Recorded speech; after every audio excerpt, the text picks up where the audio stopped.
Hello everyone. ఈరోజు market నిన్నంతా మనకి రెడ్ మార్క్స్లో చూపించింది, ఇప్పుడు గ్రీన్ మార్క్స్లో చూపిస్తుంది. నిఫ్టీ మిడ్ క్యాప్ సెలెక్ట్ తప్ప మిగిలినవన్నీ గ్రీన్లోనే చూపిస్తున్నాయి. హై, లో, open, previous close. Okay, global indices ఇవి కూడా నేను అన్నీ నెగిటివ్లో చూపించాయి. ఇప్పుడు ఓన్లీ ఒక 2 తప్ప మిగిలినవన్నీ గ్రీన్ కలర్లో చూపిస్తున్నాయి. ఓకే, మనం మ్యూచువల్ ఫండ్ పోర్ట్ఫోలియోకి వెళ్దాం. Dashboard. Oh my God, returns, total returns చూసారా? -23,582. Drastic downfall. Motilal Oswal mid cap fund direct growth 86,000 చేస్తే 76,000, అంటే -10,000 నెగిటివ్లో ఉంది. చూడండి, quant small cap fund growth అయితే -9,930. SBI PSU direct plan growth అయితే -2,510. SBI contra direct plan growth -618. Tata small cap fund growth -381. 11% of returns every ఫండ్కి నెగిటివ్లో ఉన్నాయి. అన్నిటికంటే తక్కువ SBI contra direct plan growth మాత్రం కొంచెం ఓకే. మిగిలినవన్నీ కూడా 10% కంటే ఎక్కువ నెగిటివ్లో ఉన్నాయి.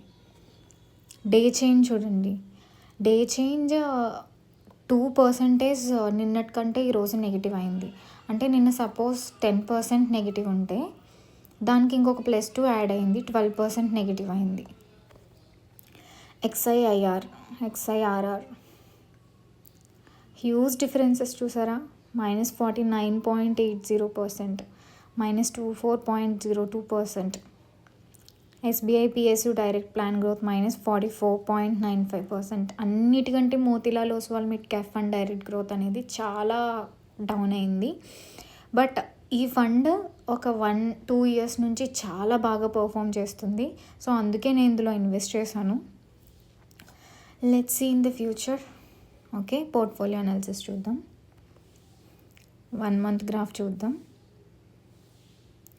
గ్రాఫ్ చూసారా? 29th డిసెంబర్ స్టార్ట్ 2024లో, మళ్ళీ 28th జాన్ వచ్చేటప్పటికి -23 ఉంది. చాలా అప్స్ అండ్ డౌన్స్ ఉన్నాయి మార్కెట్లో ఈ టైంలో. Okay, category distribution, equity asset allocation, market caps, companies. Jio financial services చూడండి, పర్సంటేజెస్ చేంజ్ అయినాయి ఇప్పుడు కంపెనీస్లో.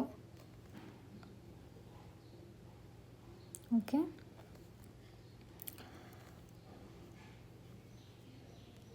ఇంకా మీకు ఏమైనా డౌట్స్ ఉంటే, ఏదైనా టాపిక్స్ మీద వీడియోస్ కావాలంటే please comment. Thanks for watching.